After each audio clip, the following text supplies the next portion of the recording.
30 August 1997। এক রাতে পৃথিবী যেন তার হৃদয়ের রানীকে হারিয়ে ফেলল। কিন্তু এতগুলো বছর পরেও সেই রাতের ঘটনাটা কি আসলেই একটা দুর্ঘটনা ছিল, নাকি এর পেছনে লুকিয়ে আছে কোনো শীতল পরিকল্পিত হত্যাকাণ্ডের কালো অধ্যায়? চলুন আজ সেই রহস্যের গভীরে যাওয়া যাক। দেখুন, এই প্রশ্নটাই কিন্তু সবকিছুর মূলে। প্রিন্সেস অব ওয়েলসকে কি সত্যিই কোনো চক্রান্ত করে সরিয়ে দেওয়া হয়েছিল? যেসব দাবিগুলো বছরের পর বছর ধরে শোনা যায়, সেগুলোর পেছনে যুক্তি ঠিক কতটা শক্ত? আসুন আজ সেই ব্যাপারটা একটু তলিয়ে দেখি। ষড়যন্ত্রের তত্ত্বগুলো তো আমরা শুনবই, তবে তার আগে কিন্তু আমাদের জানতে হবে যে সরকারিভাবে ঠিক কি বলা হয়েছিল। মানে ফরাসি আর ব্রিটিশ তদন্তকারীরা ঠিক কোন গল্পটা আমাদের সামনে এনেছিলেন। এই টাইমলাইনটা একবার দেখুন। কি অবিশ্বাস্য গতিতে সবকিছু ঘটে গেল! হোটেল থেকে বের হওয়া আর দুর্ঘটনার মধ্যে ফারাক মাত্র ৩ মিনিটের। এই সামান্য কয়েকটা মুহূর্তেই ঘটে গেল এমন এক ঘটনা যা জন্ম দিল অগণিত প্রশ্ন আর গভীর সন্দেহের। ঘটনাস্থলেই মারা গেলেন ডোরি ফায়েদ এবং গাড়ির চালক হেনরি পল, আর তার কয়েক ঘণ্টা পর হাসপাতালেও শেষ নিঃশ্বাস ত্যাগ করলেন ডায়ানা। আচ্ছা, তো একদম শুরুতে ফরাসি তদন্তের যে সিদ্ধান্তটা আসে, সেটা ছিল বেশ সোজাসাপটা। বলা হলো চালক হেনরি পল মদ্যপ অবস্থায় ছিলেন, সাথে প্রেসক্রিপশনের ওষুধও খেয়েছিলেন, আর পাপারাজ্জিদের ক্যামেরা থেকে বাঁচতে গিয়ে এমন স্পিডে গাড়ি চালাচ্ছিলেন যে পৌঁত দে লালমা টানেলে গিয়ে নিয়ন্ত্রণটাই হারিয়ে ফেলেন। মানে সহজ কথায় একটা মর্মান্তিক সড়ক দুর্ঘটনা। ঘটনা এখানেই শেষ। কিন্তু বিশ্ব যখন এই দুর্ঘটনার গল্পটা প্রায় মেনেই নিয়েছিল, ঠিক তখনই সামনে এলো এমন একটা জিনিস যা পুরো ঘটনাটাকে সন্দেহের কালো মেঘে ঢেকে দিল। আর সবচেয়ে অবাক করা বিষয় হলো, এই প্রমাণটা এসেছিল খোদ প্রিন্সেস ডায়ানার নিজের কাছ থেকে। এই যে কথাটা দেখছেন, এটা ডায়ানার নিজের হাতে লেখা একটা চিঠির অংশ। তিনি ১৯৯৫ সালে, মানে তার মৃত্যুর প্রায় ২ বছর আগে, তার বাটলার পল ব্যারেলকে এই চিঠিটা দিয়েছিলেন। চিঠিতে তিনি তার জীবন নিয়ে যে কি গভীর আশঙ্কার কথা লিখেছিলেন তা শুনলে শিউরে উঠতে হয়। তিনি লেখেন, আমার গাড়িতে একটি দুর্ঘটনা ঘটানোর পরিকল্পনা করা হচ্ছে। হতে পারে সেটা ব্রেক বিকল করে বা মাথায় গুরুতর আঘাত দিয়ে, যাতে করে তার, মানে প্রিন্স চার্লসের, আবার বিয়ে করার পথটা পরিষ্কার হয়ে যায়। ভাবুন একবার, এটা কোনো মিডিয়ার বানানো গল্প বা উড়ো কথা ছিল না। এই ভয়ঙ্কর আশঙ্কা প্রকাশ করেছিলেন স্বয়ং প্রিন্সেস।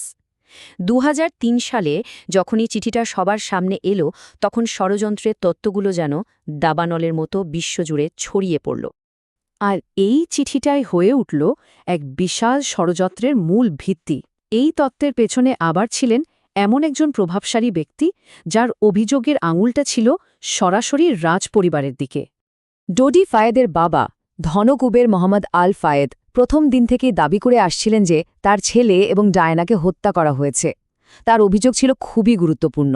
তিনি বলেন, প্রিন্স ফিলিপের নির্দেশে ব্রিটিশ গোয়েন্দা সংস্থা MI6 এই হত্যাকাণ্ড ঘটিয়েছে।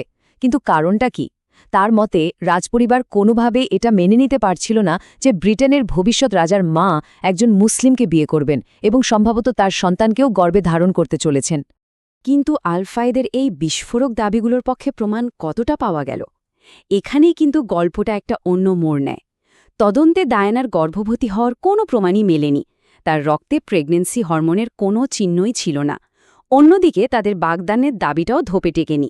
বন্ধুরা বরং সাক্ষ্য দেন যে তাদের সম্পর্ক তখন বেশ টালমাটাল অবস্থায় ছিল।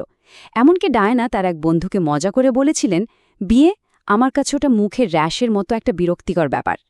মোহাম্মদ আল ফায়েদের এই অভিযোগগুলো এতটাই জোরালো হয়ে ওঠে যে শেষ পর্যন্ত বসে থাকা সম্ভব হয়নি।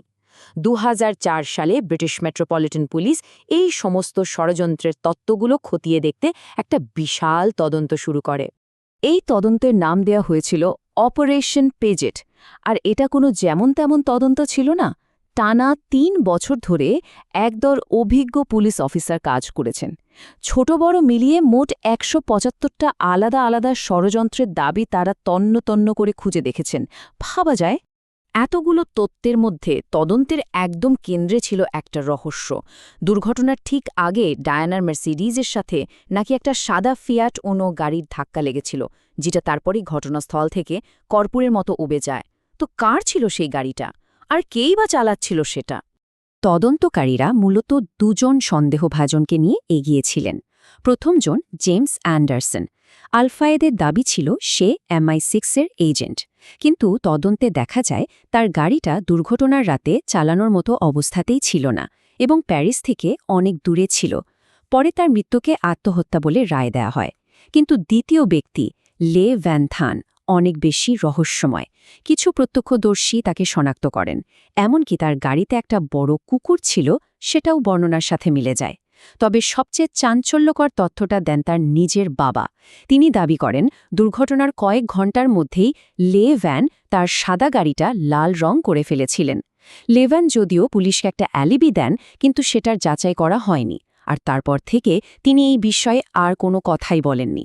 সাদা ফিয়াট উনোর রহস্যটা তাই আজও রহস্যই রয়ে গেছে। অপারেশন পেজেট আরও বেশ কিছু বড় বড় তথ্যকেও কাটাছেঁড়া করে।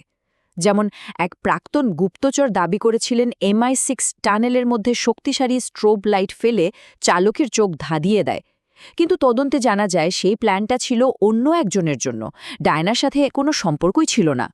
টানেলে আলোর ঝলকানির কথা কিছু প্রত্যক্ষদর্শী বললেও তাদের কথায় কোনো মিল খুঁজে পাওয়া যায়নি। এমনকি 2013 সালে যখন এক সেনা দাবি করে বসল যে ব্রিটিশ স্পেশাল ফোর্স SAS ডায়নার মৃত্যুর ব্যবস্থা করেছে, স্কটল্যান্ড ইয়ার্ড সেই দাবিকেও বিশ্বাসযোগ্য প্রমাণের অভাব বলে উড়িয়ে দেয়। তাহলে বছরের পর বছর ধরে চলা এত তদন্ত, এত শুনানির পর ডায়নার মৃত্যুর বিষয়ে চূড়ান্ত এবং আনুষ্ঠানিক রায়টা ঠিক কী ছিল? অপারেশন পেজেটের 832 পৃষ্ঠার বিশাল চূড়ান্ত প্রতিবেদনে একটাই কথা বলা হয়: ষড়যন্ত্রের মাধ্যমে হত্যার সমস্ত অভিযোগই ছিল ভিত্তিহীন। মানে পুলিশের তদন্তের রায় ছিল একদম স্পষ্ট। এই মৃত্যু কোনো পরিকল্পিত চক্রান্তের ফল নয়, এটি একটি মর্মান্তিক দুর্ঘটনা মাত্র। কিন্তু গল্পে একটা বড় টুইস্ট আছে।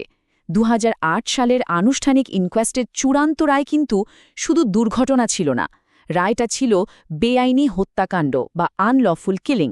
জুরিরা মৃত্যুর জন্য সরাসরি দায়ী করেন চালক হেনরি পলের চরম অবহেলা এবং তাকে তাড়া করা পাপারাজিদের বেপরোয়া আচরণকে। রায় আরও বলা হয়, মদ্যপ থাকার কারণে চালকের বিচার বুদ্ধি লোপ পেয়েছিল এবং গাড়িতে থাকা কেউই সিট বেল্ট না পরায় ঝুঁকিটা আরও অনেক গুণ বেড়ে গিয়েছিল। আর এটাই আমাদের শেষ পর্যন্ত একটা গভীর প্রশ্নের সামনে দাঁড় করিয়ে দেয়। এতগুলো আনুষ্ঠানিক তদন্ত, এত সুস্পষ্ট রায়ের পরেও কেন ষড়যন্ত্রের তত্ত্বগুলো আজও মানুষের মনে এত জীবন্ত? হয়তো এর কারণটা খুব সহজ। মানুষের হৃদয়ের রানীর এমন আকস্মিক আর মর্মান্তিক বিদায় মেনে নেওয়াটা অনেকের জন্যই খুব কঠিন।